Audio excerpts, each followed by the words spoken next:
Shri P C George, ഈ K model brand മാത്രമായി നിലനിൽക്കുകയാണ്. അത് അഭിമാനാർഹമായ പദ്ധതി എന്നൊക്കെ പറഞ്ഞ് കൊട്ടിഘോഷിച്ച് കൊണ്ടുവന്ന കെ ഫോണിൽ സൗജന്യ ഇന്റർനെറ്റ് കണക്ഷൻ, സൗജന്യ കണക്ഷൻ BPL കുടുംബങ്ങൾക്ക് നൽകും എന്നുള്ള വാഗ്ദാനം, ഇത് തുടക്കത്തിൽ ആദ്യപടിയായി 14,000 കുടുംബങ്ങൾക്ക് എത്തിക്കും എന്നുള്ള വാഗ്ദാനം പോലും ഇപ്പോൾ നിറവേറ്റാനാകാതെയാണ് സംസ്ഥാന സർക്കാർ ഉള്ളത്. അതായത് കേരള സർക്കാരിന്റെ എല്ലാ പരിപാടികളും പറയും, പിണറായിയുടെ എല്ലാ കച്ചവടം ഇതുപോലെ. കെ ഫോൺ എന്ന് പറഞ്ഞത് പാവപ്പെട്ട BPL കുടുംബങ്ങളിൽ മുഴുവൻ തന്നെ കൊടുക്കുമെന്ന് പറഞ്ഞില്ലേ. 14,000 എന്ന് പറഞ്ഞപ്പോ BPL കുടുംബങ്ങൾ എത്ര കൊടുത്തു? ഇപ്പൊ കമ്പനി ഇട്ടേച്ച് പോയല്ലോ. കമ്പനി ഇട്ടേച്ച് വെറുതെ ഇട്ടേച്ച് പോകും. ഇവര് തമ്മിലുള്ള ഈ ഇടപാടുകൾ, ഡീലിലുള്ള എന്തോ അപാകതകൾ, ഇത്ര കോടി രൂപ എന്നൊക്കെ വല്ല കണക്ക് കാണുമായിരിക്കും പിണറായി വിജയൻ കിട്ടേണ്ടത്. അത് നഷ്ടപ്പെട്ടു എന്നുള്ളതായിരിക്കാം. അതിനകത്തുള്ള എന്തോ കച്ചവടത്തിന്റെ ഉണ്ടായ തർക്കങ്ങളാണ് കെ ഫോൺ കച്ചവടം ഇപ്പോ ഒരു പരുവായിരിക്കും എന്നാണ് ഞാൻ മനസ്സിലാക്കുന്നത്. നമ്മുടെ കേരളത്തിന്റെ ഗതി ഇതാണ്. ഒരു രക്ഷയില്ല. കേരളം എങ്ങനെ മുമ്പോട്ട് പോകും? ഒരു കാര്യത്തിലും ഒരു തീരുമാനം എത്താൻ കഴിയാതെ പോകുന്ന ജനങ്ങൾ, ജീവനും കൊണ്ട് ജനങ്ങൾ മുഴുവൻ കേരളത്തിൽ നിന്ന് ഓടി രക്ഷപ്പെടുക. പണ്ട് കാലത്ത് ഇന്ത്യ മറ്റ് സംസ്ഥാനങ്ങളിൽ നിന്ന് കേരളത്തിലെ ജനങ്ങൾ വരികയായിരുന്നു ജീവിക്കാൻ വേണ്ടി. ഇന്ന് ആ സ്ഥാനത്ത് നമ്മുടെ മലയാളികൾ കേരളം വിട്ട് ഓടുക ജീവിക്കാൻ വേണ്ടി. ഏതായാലും 8 വർഷത്തെ ഭരണം കൊണ്ട് പിണറായി വിജയൻ മാന്യമായ നിലയിൽ കേരളത്തെ ആക്കിയെന്ന് പറയാതിരിക്കാൻ കഴിയില്ല. ഇവിടെ വേറെ പ്രധാനപ്പെട്ട കാര്യമുണ്ട്. LDF UDF ആണ്. UDF കണക്കല്ലേ? LDF UDF തമ്മിൽ എന്താ വ്യത്യാസം? ഇവർ രണ്ടും മാറി മാറി ഭരിച്ചതാണല്ലോ കേരളം. ഈ പരിപാടിയല്ല നിൽക്കുന്നത്. അപ്പൊ LDF UDF തുല്യ പങ്കാളിത്തം എന്റെ അഭിപ്രായത്തിൽ. കാരണം രണ്ടും കണക്കാം. രണ്ടുപേരും കൂടെ തുല്യമായി ഭരിച്ച് വന്നാണ്. ഇപ്പൊ കഴിഞ്ഞ ഒരു 3 വർഷത്തെ ഭരണം മാത്രം കോൺഗ്രസിൽ നിന്ന് വിട്ട് LDF ഉണ്ട് പിണറായിയുടെ. അല്ലെങ്കിൽ മാറി മാറിയല്ലേ വന്നുകൊണ്ടിരുന്നത്. എന്തൊരു കഷ്ടകാലാണെന്ന് ആലോചിക്കണം. ഈ 4, 5, 8 കൊല്ലം കൊണ്ട് എത്ര കോടി രൂപയെ കടമാക്കിയിരിക്കുന്ന കേരളം? 4,50,000 കോടി രൂപ കടത്തിലായ കേരള സംസ്ഥാനം എങ്ങനെ രക്ഷപ്പെടാനാണ്?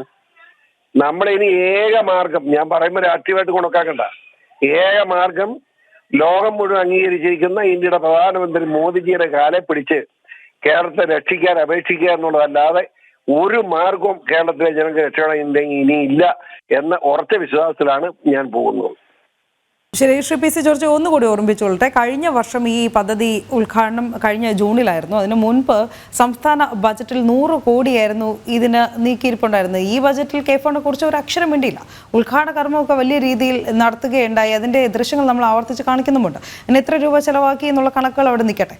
ഈ ഒരു അവസരത്തിൽ സാധാരണ ജനങ്ങൾ എന്താണ് മനസ്സിലാക്കേണ്ടത്? ഇങ്ങനെ ഈ പരസ്യങ്ങൾക്ക് വേണ്ടിയിട്ട് മാത്രം കെ മോഡൽ, കെ ബ്രാൻഡ് എന്നൊക്കെ പറയുമെങ്കിലും ഇതൊന്നും സാധാരണക്കാരിലേക്ക് എത്തിക്കാനുള്ള ഒരു ശ്രമവും സർക്കാർ ഭാഗത്തു ഉണ്ടാകില്ല എന്ന് തന്നെയല്ലേ? നമ്മുടെ ബഡ്ജറ്റ് പൊളിഞ്ഞില്ലേ? ബഡ്ജറ്റ് 100 കോടി കഴിഞ്ഞാണോ വെച്ചതാ? എത്ര ചെലവെച്ചെന്ന് അയാൾ പറയട്ടെ. ബഡ്ജറ്റ് പൊളിഞ്ഞു പോയി. ആള് പറഞ്ഞല്ലേ സീക്രട്ട് ബഡ്ജറ്റ് ഉണ്ടെന്നാ പറഞ്ഞു. അത് ചോദിച്ചപ്പോ എന്താ നീയുടെ മന്ത്രി ധനകാര്യം എന്ന് പറയാ, അത് കേന്ദ്ര ഗവൺമെന്റ് തരുമെന്ന് പ്രതീക്ഷിക്കുന്ന സഹായമാണെന്ന്. അതുകൊണ്ട് വൃത്തികെട്ട് ബഡ്ജറ്റ് അവതരിപ്പിച്ചിരിക്കുന്ന ഒരു ധനകാര്യമന്ത്രി ഒരു ഗവൺമെന്റും അല്ലേ ഇത്? ആരോടെങ്കിലും ലോകത്താരോടെങ്കിലും പറയാൻ കൊള്ളുമോ ബഡ്ജറ്റ് എന്ന് പറയുന്നത് സീക്രട്ടാണ്? ബഡ്ജറ്റിൽ ഒരു സീക്രട്ട് തുക എന്ന് പറഞ്ഞാൽ അങ്ങനെ തുകയില്ല. സാധാരണ തമിഴ്നാട് ഇങ്ങനെ ബഡ്ജറ്റ് വെക്കാറുണ്ട്, ഒരു 100 കോടി രൂപ സീക്രട്ട് ബഡ്ജറ്റ് എന്ന് പറയും. പക്ഷെ അവരുടെ നിയമസഭ പറയാതെ എല്ലാവർക്കും അറിയാം നമ്മുടെ മുല്ലപ്പെരിയാർ പാര വെക്കാൻ വേണ്ടിയിട്ടാണെന്ന്.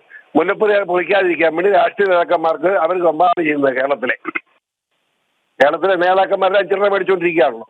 അങ്ങനെയാണല്ലോ മുല്ലപ്പെരിയാർ ഇപ്പോഴും അവിടെ നിൽക്കുന്നത്. തമിഴ്നാട് 100 കോടി രൂപ വെക്കും.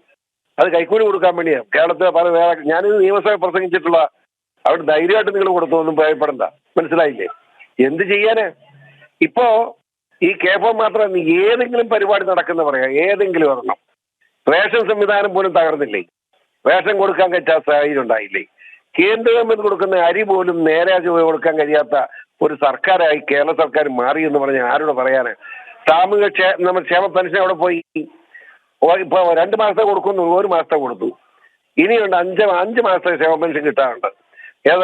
5 പൈസ വരുമാനമില്ലാതെ പട്ടിണി കിടക്കുന്ന പാവങ്ങളുടെ പെൻഷൻ അതുപോലും കൊടുക്കാത്ത ഈ സർക്കാരിനെ പറ്റി എന്ത് പറയാനാണ്? എന്തും വരട്ടെ കാണാം എന്നല്ലാതെ ഇതിനെപ്പറ്റി ഒന്നും പറയാനില്ല.